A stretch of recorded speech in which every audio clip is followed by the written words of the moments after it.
이 인간은 눈을 통해서 어떤 세다구의 모든 것을 지각하거나 처리하는 게 되게 높아요. 70% 이상이 눈입니다. 근데 애플은 인간 눈과 관련된 인지를 지각을 대체하겠다는 선언을 해버린 거예요. 인공지능만 봐도 몇 번의 겨울이 있었거든요. 어려운 시점이. 근데 메타버스도 마찬가지입니다. 신기술은 늘 한 번에 쭉 가는 경우는 없었어요. 기대가 있다 꺾였다 다시 올라가는 건데 메타버스도 그 한 두 번째 정도의 웨이브에 들어있지 않나. 다시 또 올라갈 가능성 충분히 있습니다. 제가 사실 교수님을 처음 예. 그 유튜브에서 뵀던 게 네. 메타버스. 예. 네, 제가 공부하면서 네. 책도 쓰시고 해서 되게 여러모로 메타버스 교수님이라고 제가 예. 처음에 딱 인지를 하고 네. 좀 너무 좋다, 너무 좋은 분이다라고 생각을 했었는데 근데 메타버스가 작년에는 정말 많이 핫했는데 올해 들어와서는 뭐 AI가 갑자기 떠서 그런지 살짝 분위기가 좀 식은 것 같아요. 근데 그럼에도 불구하고 기술 발전은 계속 이루어지고 있지 않습니까? 그렇죠. 예. 최근에 메타버스 뭐 기술적인 측면에 대해서 특이점이 우리가 좀 모르던 게 있을까요? 일례로 우리가 작년, 재작년에 메타버스 쓰면서만 실망했던 게 메타버스가 너무 아이돌용이다라는 얘기들이 많았어요. 어른들이 뭔가 자기의 필요가 있을 때 투자하고 집행이 되는데 해보니까 다 애들만 쓰는 거니까 우리 회사에서 하긴 좀 뭔가 애매해 이게 많았어요. 근데 최근에 보게 되면 뭐 애플 비전 프로가 내년 초에 나온다고 하는데 비전 프로만 봐도 애들이 뭐 제페토 들어갈 때 쓰는 도구는 전혀 아니거든요. 그렇죠. 가격 자체도 400만 원이 훨씬 넘을 것이고 완전 정밀한 초고도의 업무를 하기 위한 도구예요. 고성능 엔터테인먼트 도구기도 하고. 그런 새로운 디바이스가 준비가 되고 있고 당연히 애플이 새로운 디바이스를 만들게 되면 공교롭게도 삼성을 비롯한 많은 기업들이 비슷한 디바이스를 많이 만들어냈죠. 그러니까 당연히 디바이스가 비슷하게 나올 겁니다. 그러니까 디바이스의 전환이 점점 다가오고 있다는 게 하나 측면이 있고 또 하나는 디바이스만 있으면 되냐. 여기들한 플랫폼이 또 좋은 게 있어야지 쓰는 건데 국내 기업만 봐도 롯데에서 엄청나게 많은 돈을 투자해가지고 이제 올해 CES에서 기본 프로토를 보여줬고요. 내년 2024년 CES에 정식으로 런칭을 하기 위한 프로젝트가 준비가 되고 있어요, 현재. 그러니까 마치 영화 레디 플레이어하고 비슷한, 아주 똑같진 않겠지만 근접한 수준의 실사형 플랫폼을 만들어서 국내뿐만 아니라 해외에 있는 거의 대기업들도 몇 군데 들어와서 한꺼번에 국경을 초월해서 쇼핑, 엔터테인먼트 공간 같은 걸 함께 운영하는 사업 모델을 지금 만들고 있거든요. 즉 기존보다 훨씬 더 나이대나 판의 크기가 넓어진 플랫폼 디바이스가 만들어지고 있어서 저는 인공지능만 봐도 몇 번의 겨울이 있었거든요. 어려운 시점이. 근데 메타버스도 마찬가지입니다. 신기술은 늘 한 번에 쭉 가는 경우는 없었어요. 기대가 있다 꺾였다 다시 올라가는 건데 메타버스도 그 한 두 번째 정도의 웨이브에 들어있지 않나. 다시 또 올라갈 가능성 충분히 있습니다. 확실히 저는 세계적으로 애플이 이 메타버스 디바이스 비전 프로를 출시한다라는 게 엄청난 우리가 주목해야 될 포인트가 아닐까라고 생각을 하는 게 사실 지금까지 스마트폰 시대에서 전 세계 제일 가는 기업으로 성장한 게 애플인데 그런 애플이 스마트폰 이후에 또 차세대 디바이스에 이렇게 또 열정적으로 개발하고 이제 우리가 진짜 혹할 만한 결과물을 곧 또 출시할 거라는 게 저는 되게 시사하는 바가 크다라고 생각하거든요. 첫 번째로는 그 정도까지 스마트폰 시대가 빨리 접나? 네, 싶기도 해요. 애플이 제품 이름을 비전 프로라고 정했잖아요. 일단 프로는 애플의 늘 제품군에 붙는 명칭 중에 고가 장비, 고성능 장비잖아요. 근데 비전이 의미하는 바가 뭐냐면 눈인데 이 인간은 눈을 통해서 어떤 세다구의 모든 것을 지각하거나 처리하는 게 되게 높아요. 70% 이상이 눈입니다. 근데 애플은 인간 눈과 관련된 인지를 지각을 대체하겠다는 선언을 해버린 거예요. 이건 사실 굉장히 놀라운 선언이에요. 스마트폰도 들었지만 듣는 기능보다 보는 기능이 많긴 했는데 얘는 5인치 정도의 크기고 들고 있어야 되고 얘는 요만큼밖에 안 되고 주변 상황이 훨씬 더 많은 거잖아요. 근데 애플은 너희는 전체를 다 대체해버릴 거야. 그러니까 제가 앞서 의식이 내부가 있고 외부가 있다라고 했는데 외부를 바라보는 정신적인 의식의 창 부분을 대체하겠다는 무지막지한 선언을 해버린 겁니다. 그래서 애플에서 만약에 비전이 성공한다라고 하게 되면 이게 가능해져요. 현재 산업사회에서 도시공간 어디든 간에 광고가 깔려 있잖아요. 근데 비전 프로의 꿈은 쓰고서 일상의 공간을 살아가라는 거거든요. 그렇기 때문에 그 세부적인 기능 중에 아이사이트라는 기능이 있어요. 서로 눈을 볼 수 있게끔 만들어 놓은 거. 그럼 내가 이걸 쓰고 지나다닐 때 길거리에 애플이 설정한 광고가 광고판 딱딱딱 맞춰 뜨게끔 만들 수도 있어요. 그럼 애플은 이것만으로 광고 시장을 완전 그러니까 앱스토어에 있는 그 작은 광고가 아니라 물리적인 세상의 광고까지 다 뒤엎어버릴 수가 있는 겁니다. 거기에는 지금 우리가 법적으로 새롭게 정의해야 될 많은 고민들이 뜰 거예요. 이런 게 또 가능해요. 만약에 애플이 비전 프로 같은 걸 쓰고서 지나가는 사람들이 버스 정류장에 무신사 광고판이 있어. 근데 기술적으로는 무신사라는 게 당연히 마커처럼 작동해서 무신사 광고가 아닌 그 앞에 자라 광고가 더 씌워지게 만들 수도 있어요. 그럼 이거 좀 법률적으로 어떻게 할 것이냐. 그러니까 인간의 비전을 대체한다라는 거는 우리가 이제껏 느껴왔던 것 중에 저는 저기에 비견할 수 있을 것 같아요. 인쇄술의 발명. 글자가 처음에 나왔고 인쇄술이 발명되면서 지식이 확 퍼지기 시작했거든요. 인간이 있는 의식의 뚜껑이 열려버린 거예요. 근데 또 한 번 뚜껑이 열릴 수 있는 게 비전을 대체하는 겁니다. 내 맨눈이 아니라 누군가가 한번 필터를 씌워준 눈으로 세상을 바라보게끔 되는 거. 좋은 것도 있지만 굉장히 우려되는 것도 있고 좀 그렇습니다. 내가 보는 세상이 진짜 세상이 아닐 수도 있네요. 애플은 이미 사실 에어팟만 갖고도 그걸 좀 어느 정도 했다라고 봐요. 스마트폰도 그랬지만 우리는 인식 못하는 것 중에 얘는 뭐 중독이니 뭐니 얘기가 많이 나오는데 꽂고 다니는 거, 귀 나빠진다 이 얘기만 할 수 있는데 사실 그게 아니라 이거 꽂고 있는 사람들은 꽂고 있는 동안 세상하고 단절이 발생을 해요. 그러니까 옆에 있는 소리도 안 들리지만 이 소리에 집중하게 되면 이 공간에 내가 있다는 느낌이 잘 안 들어요. 실제 젊은 분들이 인터뷰를 해보게 되면 그 느낌을 받으려고 이걸 끼고 있는 거예요. 옆에서 잔소리 듣기 싫고 난 시끄러운 카페나 버스 공간이 싫어서 이걸 꽂고 있는 거거든요. 공간을 좋게 얘기하면 독립시켜 준 거지만 나쁜 관점으로 보게 되면 이걸 통해 스트리밍 되는 음악을 통해서 공간을 잘라버린 거예요. 단절. 근데 이게 비전으로 넘어온다라는 거는 더 크죠. 인간은 이게 훨씬 더 세거든요. 지각에 있어서. 인간이 갖고 있는 한 욕망을 20가지 이하로 이렇게 군집을 시켜놨을 때 핵심 욕망 중에 하나가 독립이에요. 독립적인 어떤 내가 주도권을 갖고서 공간, 어떤 나의 라이프 스타일 이런 걸 만들고 싶어 하는 건데 현대인들은 도시에 살면서 그걸 많이 포기한 건 맞아요. 거주 공간도 좁아지고 다 모든 걸 다 공유해야 되잖아요. 버스도 같이 타야 되는 거고 병원도 같이 앉아 있어야 되는 거고 대기실에.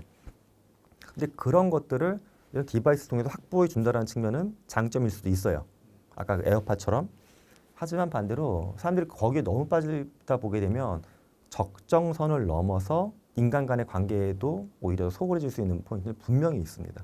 이미 우리는 아이들 연구를 보면 훨씬 더 나타나는 건데 로블록스 같은 연구만 봐도 나와요. 로블록스 쓰는 아이들 패턴을 보게 되면 대면 관계랑 로블록스에서 만나는 관계성의 비율이 점점 로블록스가 지금 팬데믹 기간까지는 계속 증가했었어요.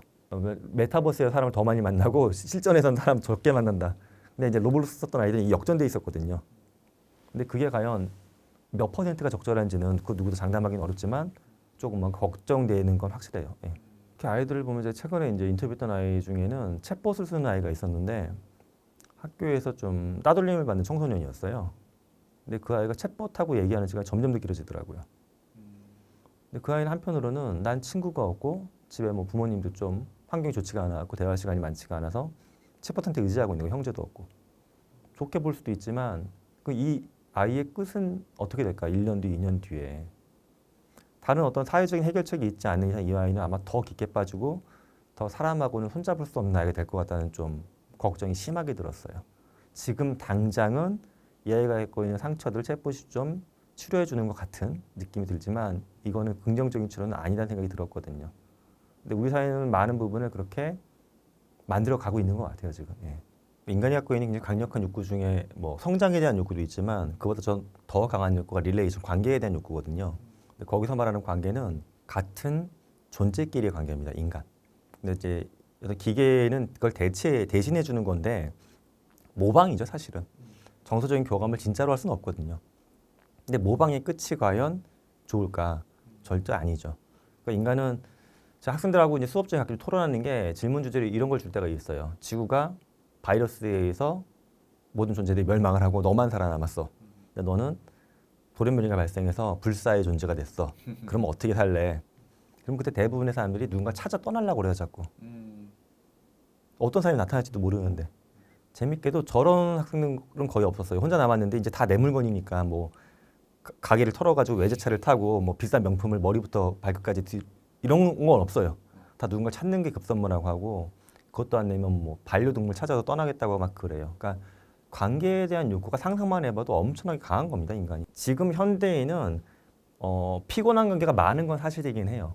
사회적인 접촉면이 너무 많아지다 보니까는 하루에 만나는 사람 숫자가 대부분 너무 많아요. 여기서 이제 갈등이 많이 발생하고 그래서 일부러 뭐 콜센터나 이런 게 그분들의 인간적인 관계성이 나쁘다는 게 아니라 서로 되게 힘든 관계거든요. 이런 거를 사회적으로 그분들의 일자리를 양질로 대체하면서 이거를 이렇게 기계화로 바꿀 수 있으면 저는 이런 건 좋다고 봐요. 근데 조금 전에 언급했던 것처럼 마음 아파하는 그 청소년의 교우 관계를 기계가 친구처럼 대해주는 거, 이거는 해결책은 아니거든요. 대체할 부분과 대체하지 말아야 할 부분을 우리가 잘 갈라놔야 되는 겁니다. 근데 제가 이 책을 딱 봤을 때 딱 처음으로 충격을 먹었던 문구가 있었는데 앞으로는 부모가 사라진다라는 문구였거든요. 이 구체적으로 어떠한 미래가 다가오는 건지. 부모의 역할에 대한 큰 변화를 말씀드렸던 거긴 합니다. 제가 자랐던 어린 시절을 보게 되면 제가 있고 부모님이 있으면 부모님의 결정하고 저는 무조건 따라가는 존재였던 것 같아요. 이렇게 살아왔던 게 우리 역사가 꽤 길죠. 근데 어느 순간부터 보게 되면 그럼 부모가 아니 어른이기 때문에 우리가 의존하고 따라가야 되는 존재인데 어른과 아이의 구분이 거의 없어지기 시작했어요. 어른이 뭐 경제력이 크고 사회적인 네트워크가 많으며 지식과 경험이 풍부한 존재 이런 걸로 정의하는데 아이들이 배워가는 속도가 부모를 능가하기 시작한 영역이 많아요.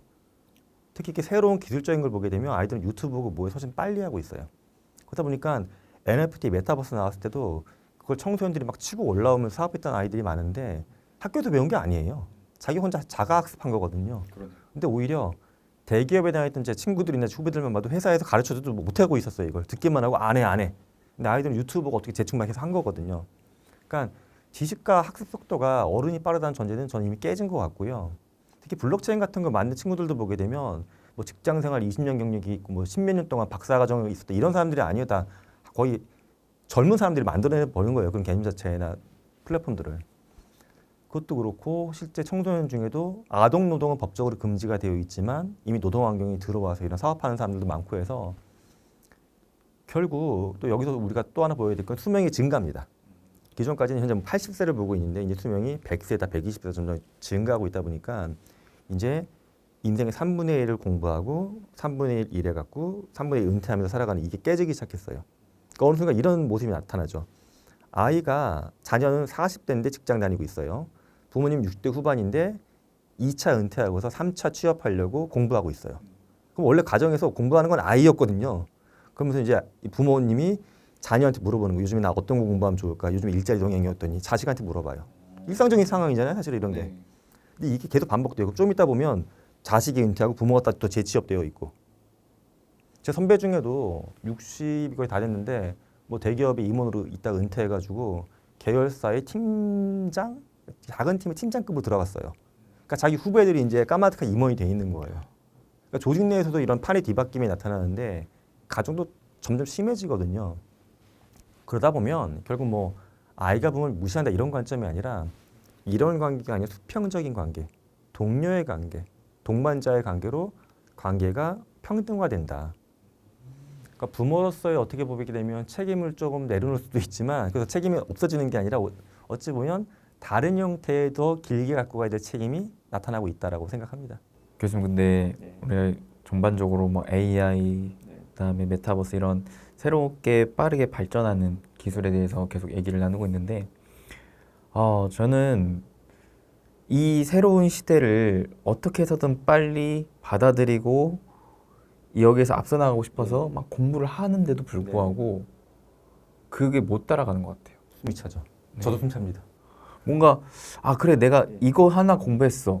근데 공부한 만큼 더 많은 세상이 펼쳐지다 보니까 너무 머리가 아프고 이거를 과연 내가 언제까지 계속 공부를 할 수 있을까 싶긴 하거든요. 교수님께서도 아마 비슷한 좀 고충을 겪으실 것 같은데 이게 근데 참 인류가 좀 최초로 최초는 아니지만 어쨌든 큰 첫 번째 단계의 네트워킹이 뭐였냐면 좀 말이라고 생각을 해요. 말. 기존에는 인간이 걸어서 계속 전달했거든요. 뭔가 어떤 걸어서 관계를 만들고. 근데 말이 나온 순간 생활 반경이 증가한 거예요. 그 다음에 자동차가 나온 거고 항공기가 나왔는데 이 항공기까지를 뒤덮었던 판이 그 다음에 네트워킹이 깔리면서 그랬던 거죠. 이제는 가지 않아도 순식간에 돼. 근데 네트워킹이 초기만 해도 뭐 군사 목적이나 특정 기업들만 쓰던 건데 너무 일반화가 되다 보니까 누구나 거의 완전 초저 비용으로 다 써. 이게 이제 고민의 포인트예요. 좋아지기도 했지만 전 세계가 보이다 보니까는 우리 반에 있는 친구들끼리 경쟁하고 공부하고 약간 서로 상처주고 뭐 치유해주고 했던 그런 관계가 아니라 이제 판이 글로벌로 보는 거예요.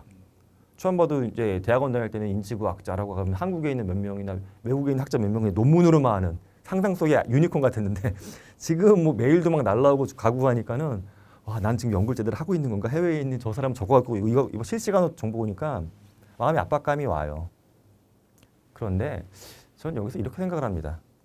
우리 모두는 대부분 천재가 아니기 때문에 함께 간다라고 봐야 될 것 같아요. 함께 간다. 내가 모든 걸 머릿속에 다 담을 수도 없고 다 결정할 수도 없어요. 우리는 나하고 함께 손잡을 사람들을 더 많이 찾는 거. 그러니까 새로운 기술을 공부하는 것도 좋지만 어찌 보면 새로운 사람을 찾는 게 역설적으로도 중요해졌다고 봐요. 그래서 최근에 새로운 모임 하나 만들었어요. 그래서 제가 손다지 못하는 부분에 대해서는 사람을 통해서 내가 또 공부도 하고 따라가고 싶다라는 마음으로. 예. 저는 교수님께 마지막으로 이 질문 좀 드리고 싶은 게 이렇게 빠르게 변하는 시대에서 한 10년 정도 뒤를 한번 생각해 본다면은 어떠한 시대가 열릴 것 같은지와 그 안에서 교수님은 어떠한 일을 하고 계실지. 10년. 일단 10년이면 좀 큰 걱정 중에 하나가 저는 대학을 굉장히 사랑하고 하는데 대학이 존재할까에 대한 고민이 좀 들긴 하고요. 저는 10년 후에 제가 교수가 아닐 수도 있다는 생각을 갖고 있는 게 가장 큰 결심 같은 거예요. 그러니까 제 직업이 사라질 수 있다는 가정을 갖고 있어요. 그러면 저는 이제 본질적으로 뭘 하는 사람인가에 대한 생각을 하는 건데 저는 늘 큰 틀로 봤을 때 꿈을 꾸고 새로운 꿈을 꾸고 그 꿈을 사회에 전파했던 게 제 역할이었던 것 같아요. 인간의 마음을 중심으로. 그러니까 꼭 교수가 아니건 가르치는 직종이 아니더라도 다른 형태로도 그걸 할 수 있으면 좋지 않을까. 약간 뭐 어떤 분들이 약간 웃을 수도 있지만 조심스럽지만 제가 이제 은퇴 시점에 다가오면 배우려고 하는 것 중에 하나 연기를 배우려고 해요. 저는 연극을. 근데 그게 제가 이제 봤더니 사람들한테 꿈과 이야기를 전달하는 가장 또 다른 어떤 형태의 직종이 연기더라고요. 그래서 제가 그걸 배워갖고 연극 무대 어디 쓰겠다. 이것도 아니에요. 미래는 어떻게 될지 모르는 거거든요. 근데 제가 지금 갖고 있던 공부하고 연구하는 역량과 만약에 연극이라고 하는 역량이 합쳐지게 되면 지금은 없지만 둘이 다 뭔가 꿈을 전달해주는 작업이니까 새로운 직종이 만들어질 수 있지 않을까. 즉 미래를 10년 뒤에 이게 딱 될 것입니다라고 결정을 해버리고 쭉 달려가면 바뀔 때마다 본인이 스트레스 받아요. 저는 제가 지금 드린 이야기가 약간 막연할 수도 있지만 이렇게 막연한 걸 뭔가 합쳐가면서 미래가 어떻게 바뀌든 간에 적응할 수 있어라고 하는 적응력 측면에서 나를 키워가는 거. 이게 저희 준비 자세거든요. 그래서 우리 채널을 보시는 분들도 미래를 어떤 단정적으로 이 책도 마찬가지. 이 책에서 보여주는 미래에 제가 봤을 땐 한 3분의 1만 맞아도 저는 제가 하는 최선을 다했다고 보거든요. 그러니까 그 누구도 미래는 알 수가 없는 거니까 하나의 단정적인 미래를 그리신다기보다 약간 흐릿하게 그려지는 상황에서 이 상황 내에서 변해가는 거를 내가 적응할 수 있는 적응력의 요소를 하나하나 만들어 가시는 거. 이렇게 살아가시면 어떨까 싶습니다. 혹시 그러면 끝으로 시청자분들께 또 한마디 해주신다면요. 사실 이제 시청자분들의 특성이 아무래도 이제 경제와 관련된 고민들이 좀 많이 있으신 분들일 거라고 믿어요. 근데 저는 경제가 기본적으로 돈의 흐름이기도 한데 돈의 흐름의 그 뒷바탕을 보게 되면 인간의 마음의 흐름이 돈의 흐름을 만들어낸다라고 봅니다. 그래서 제 PPL은 아니지만 그래서 저 같은 인지과학자나 마음을 연구하는 사람들의 이야기 좀 더 많이 들으시면 좋겠고 또 관점을 약간 바꿔서 어떤 주식이나 차트를 숫자적으로 보시는 것도 좋지만 이 시장이나 산업에서 사람들은 어떤 마음을 갖고 있는지 마음에 대해서도 약간 뭐 꼭 제 책이 아니더라도 공부해 보시고 신경을 써주시면은 경제를 조금 다른 맥락으로 보실 수 있지 않을까 생각합니다. 예, 마음에 대한 눈으로 세상을 밝게 그리고 명확하게 바라보실 수 있기를 기원합니다. 네, 이렇게 오늘은 김상균 교수님, 제가 사실 개인적으로 너무 또 뵙고 싶었던 교수님 모시고 초일류 또 책에 관련돼서 또 AI와 그다음에 또 메타버스 관련된 내용까지 한번 전체적으로 얘기 나눠봤는데 워낙 또 저도 저희 채널에서 여러분들과 함께 공부했던 내용들 같이 좀 더 심화 과정에서 생각을 해보는 관점이었기 때문에 아마 저희 구독자분들께서 너무 또 좋아하시는 영상이 되지 않을까 또 내심 기대를 해보도록 하겠습니다. 또 구체적으로 AI 관련된 또 교수님께서 관심 있어 하는 그런 마음 이런 측면에 대해서 궁금해하시는 분들은 초일류 책 한 번씩 또 읽어보시면 좋을 것 같습니다. 그러면 교수님과 함께 인사드리겠습니다. 여러분 행복 되세요. 행복 되세요.